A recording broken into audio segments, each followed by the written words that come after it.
Let's start with the fact that it happened 12 years ago. I am now happily married with 3 children, and I have absolutely no regrets. I lived with my new ex for 3 years. I noticed that she was very controlling of me. I was expected to tell her every detail of my day and tell her my schedule in advance. And if I deviated from it, she got very upset. She attributed it to not feeling well and put it down to paranoia about infidelity in a past relationship. I never cheated, and I never gave her a reason to act that way. I didn't think it was appropriate for my fiancé to act like that. And that's where it all came to light. After she asked my schedule to make plans, since my schedule tends to be more hectic than hers, I noticed she was texting someone. At my job, if I work more than 40 hours, I have the option to take time off at my discretion, as long as the work is completed at a later time. I was very good friends with my brother, and still am. We laugh about it to this day, and he actively reminds her of it. I texted him that I wanted to do something special for her a little before our anniversary, so it would be a special surprise. They both worked at the same manufacturing facility. He was the fabricator, and she was the shipping manager. He was kind enough to let me know her schedule. That's where things got messy.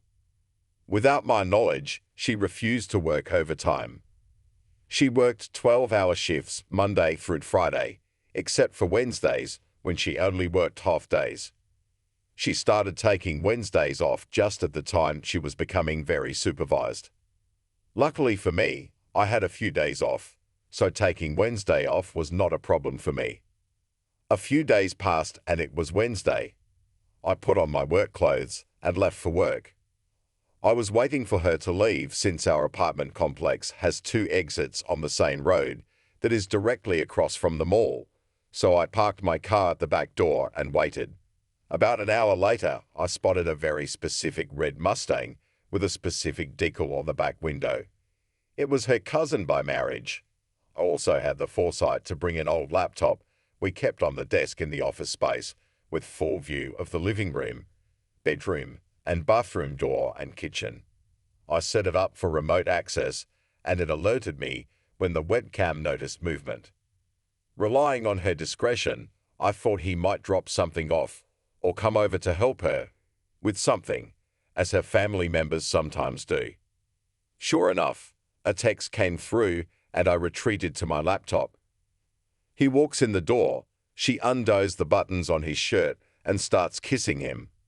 I created a URL link for the live broadcast. While she was busy, we sent a family group message and a message to friends. They both participated, but they weren't feeling well at the moment and weren't looking at their phones. They didn't even wait. They could have gone to the bedroom, but no. They decided to mess around right there on the couch. I sent the link to a friends and family group chat. Within minutes, I started getting non-stop calls from friends and family. There was no turning back. She was torn, but she ignored the phone. It wasn't until after the 4th or 5th call that they decided to take a break. In the state where I live, it is legal to record personal property, regardless of who lives in it. I was the only one in the lease. She was not allowed to participate in the lease because of her bad credit history. The call she answered was from the mother of her cousin she was fucking. She put it on speakerphone, and I kid you not. The mother's first words were, "Stop fucking my son."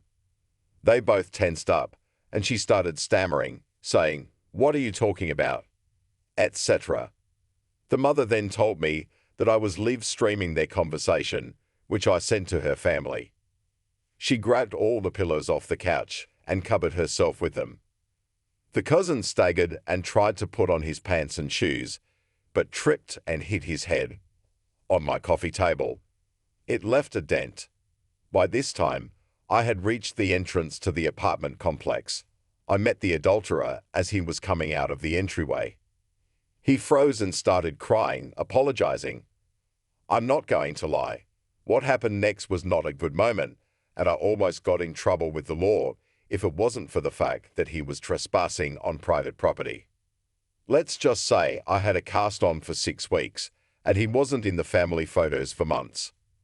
I went up to the apartment where she was already fully dressed and crying inconsolably. I asked her if it was snot or marks on her face. Then I told her not to answer because it didn't matter anyway. I gave her 1 hour to get all her stuff out since again. Everything in the apartment was mine except for clothes, makeup, and a few kitchen items. Her mother wouldn't let her move in as she was just embarrassed. It was the same with her brothers, and her cousin's mother kicked her son out. Rumors of this quickly spread through the town, and to say the least, she became untouchable.